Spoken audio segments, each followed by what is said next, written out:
Shalom Sobat Muda, balik lagi di dalam video renungan kita pada hari ini. Ini adalah renungan Sobat Muda partnya yang keempat atau part 4 buat kita semua. Nah, mungkin ada yang nanya-nanya, kok nggak tiap hari sih Kak update-nya? Kemarin lagi Natalan, jadi kita istirahat sebentar karena aku percaya teman-teman semua sudah mendapatkan kelimpahan firman Tuhan di dalam setiap kebaktian Natal yang kita ikuti bersama. Nah, yang namanya Natal sangat erat kaitannya dengan menyongsong tahun baru. Biasanya kan kalau kita nyelamatin orang pulang gereja, selamat Natal dan menyongsong tahun baru gitu kan.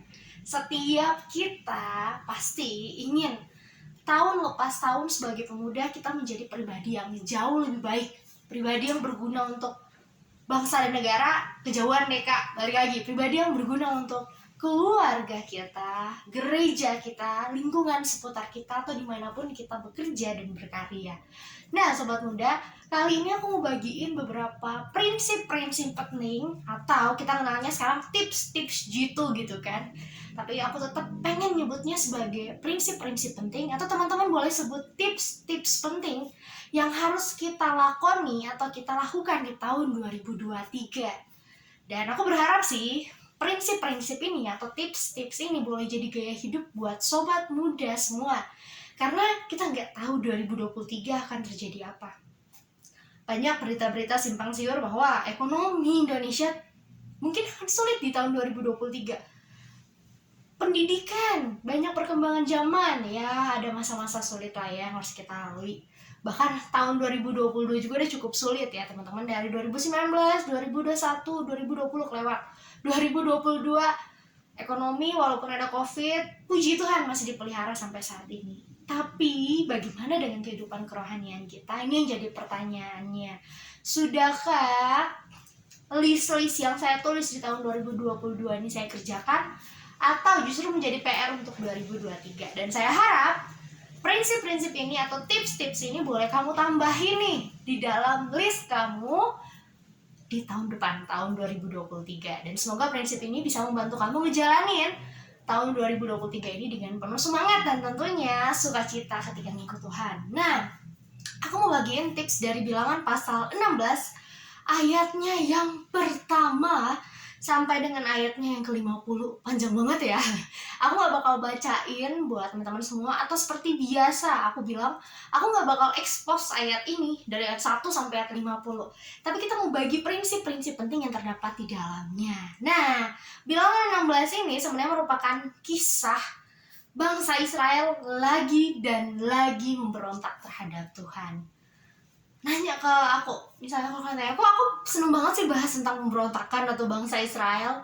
Aku pengen ngajarin teman-teman semua, atau share ya, kalau ngajar sama aku udah jadi guru gitu kan. Aku pengen share tentang banyak hal penting yang sebenarnya kita bisa dapat dan pelajari dari perjanjian lama yang relevan sampai saat ini. Salah satu kisah tentang pemberontakan Korah, Datan, dan Abiram. Nah, dari kisah ini sebenarnya kalau kita runtutin ceritanya, Korah, Datan, dan Abiram ini merasa bahwa diri mereka ini sebagai orang awam berarti mereka orang yang tidak melayani langsung di bait Allah ya. Mereka menuntut bahwa kok hanya Musa sih yang bisa Tuhan? Kan kita juga umat Tuhan, seharusnya kita juga bisa dong melayani Tuhan. Mereka menantang kepemimpinan Musa dan mereka merasa bukan hanya Musa ataupun Harun dan keturunannya, mereka dari Bani Lewi, mereka rasa mereka juga bisa kok jadi imam dan lain-lain. Ini sikap pemuda nih. Kebanyakan pemuda Kristen saat ini sangat relevan dengan part ini ya. Kita terkadang merasa bahwa bukan cuma dia kok bisa, saya juga bisa. Bukan cuma dia bisa jadi konten kreator, saya juga bisa. Bukan cuma dia kok yang bisa pelayanan, saya juga bisa. Kita terkadang merasa diri kita bisa. Nah, di tahun 2023 ini saya pengen ngebongkar 3 hal penting yang selama ini menurut kita saya bisa, atau itu sudah job desk saya tapi ternyata bukan, atau selama ini saya merasa ini yang benar atau ini yang salah, ternyata tidak demikian. Yang pertama dari kisah ini, pemberontakan Korah dan rekan-rekannya, saya mau bagi prinsip pertama yang nggak boleh ada dalam kehidupan kita anak muda. Yang pertama adalah sotoy. Waduh, jangan pernah jadi pribadi yang sotoy atau so tahu. Sama halnya seperti Korah, Nathan, dan Abiram. Mereka adalah pribadi-pribadi yang sok tahu. Mereka merasa apa yang mereka ketahui adalah sebuah kebenaran. Eits, Musa mengizinkan dia ditandingin waktu itu sama mereka. Mungkin juga Tuhan mengizinkan kita untuk merasa so tahu ya sobat muda. Tapi ujung-ujungnya yang ada adalah kematian. Bukan berarti ketika kita so tahu kita langsung meninggal, nggak demikian. Di dalam prinsip sekarang, kematiannya bukan kematian kamu langsung meninggal juga, tapi bagaimana ketika kita menjadi orang yang so tahu, kita mengabaikan hal-hal penting lainnya dalam kehidupan kita yang merugikan kita pastinya. Orang yang so tahu, atau istilahnya sotoy atau songong, tidak mengenal kebenaran yang sejati. Kenapa demikian? Orang yang so tahu atau sotoy, mereka merasa bahwa apa yang mereka ketahui itu adalah sebuah kebenaran. Sedangkan kebenaran bukan bersumber dari kita sebagai manusia.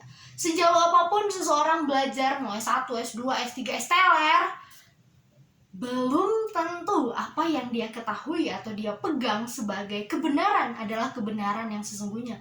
Karena kebenaran cuma milik Tuhan. Apalagi kalau kita belum mendalami, kita belum belajar, kita belum punya pengalaman tentang sebuah perkara, jangan pernah berkata atau memotong pembicaraan dengan saya tahu kok, saya bisa kok, seharusnya gini, seharusnya gitu.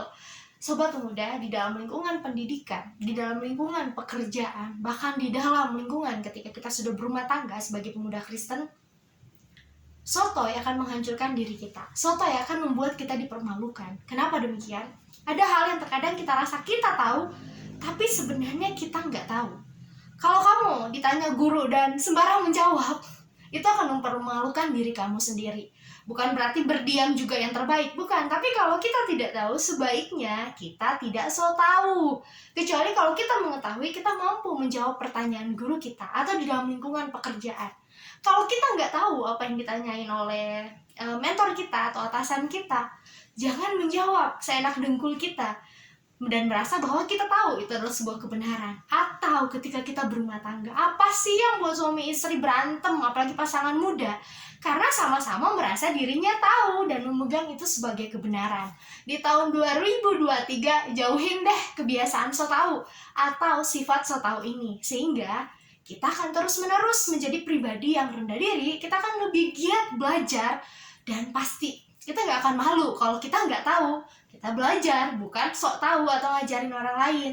Dan tentunya dalam hubungan rumah tangga, ketika sikap sok tahu ini bisa dikurangin di tahun 2023, perdebatan akan menjadi lebih diminimalis. Jadi kalaupun misalnya kita mau jajal pendapat sama pasangan kita, oh gitu ya, oh yang saya tahu begini, tapi belum tentu ini kebenaran. Jadi bisa didiskusikan bersama-sama, nggak ada yang jadinya namanya Pak ngotot-ngototan siapa yang paling benar. Ini so tahu ya, 2023 buang jauh-jauh sobat muda. Nah, hal yang kedua dari kisah Korah, Datan, dan Abiram ini, sifat yang harus kita buang adalah mengulang sebuah kesalahan. To repeat the same mistake. Setiap orang pernah pasti berbuat salah.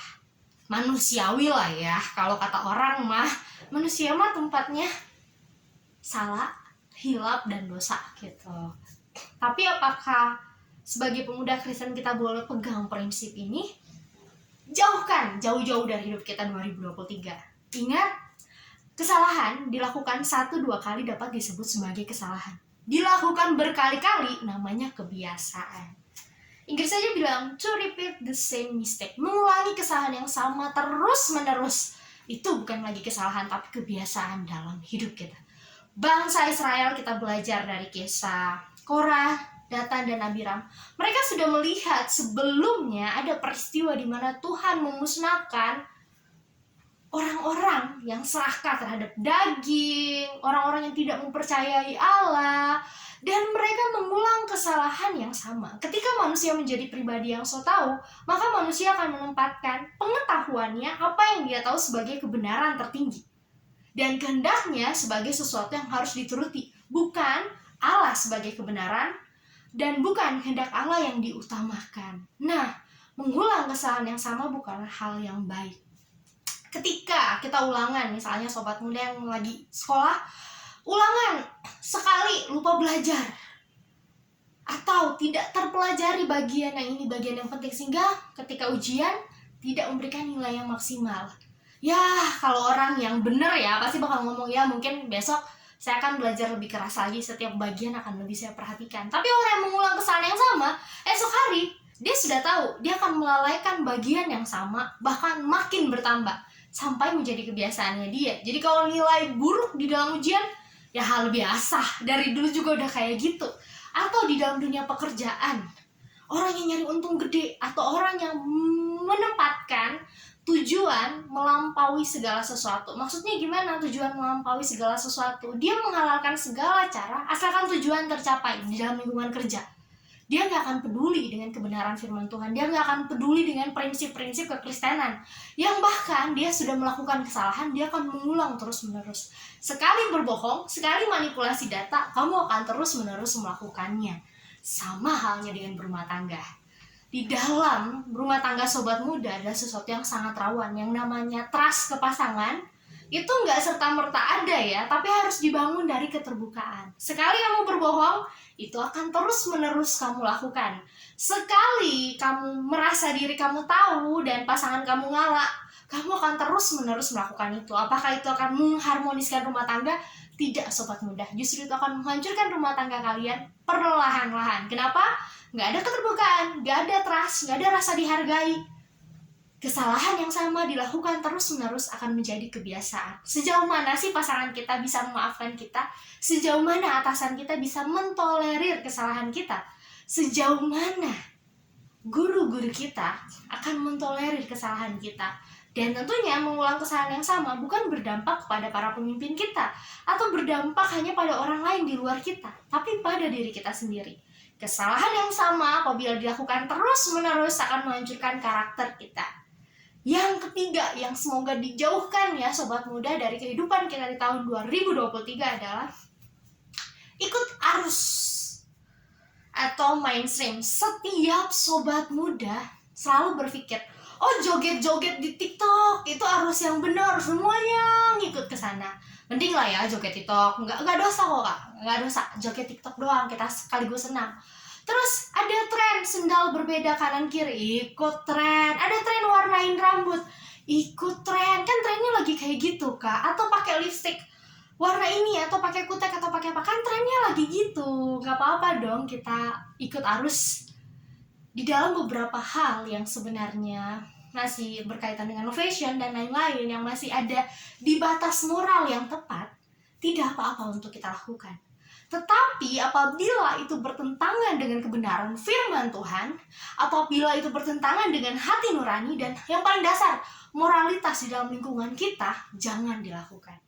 Kalau tahu nyolong itu salah, ya jangan ikut-ikutan nyolong. Kalau tahu berbicara kotor itu salah, ya jangan ikut-ikut berbicara kotor. Kalau tahu ngegibah itu salah, ya jangan ikut-ikutan ngegibah.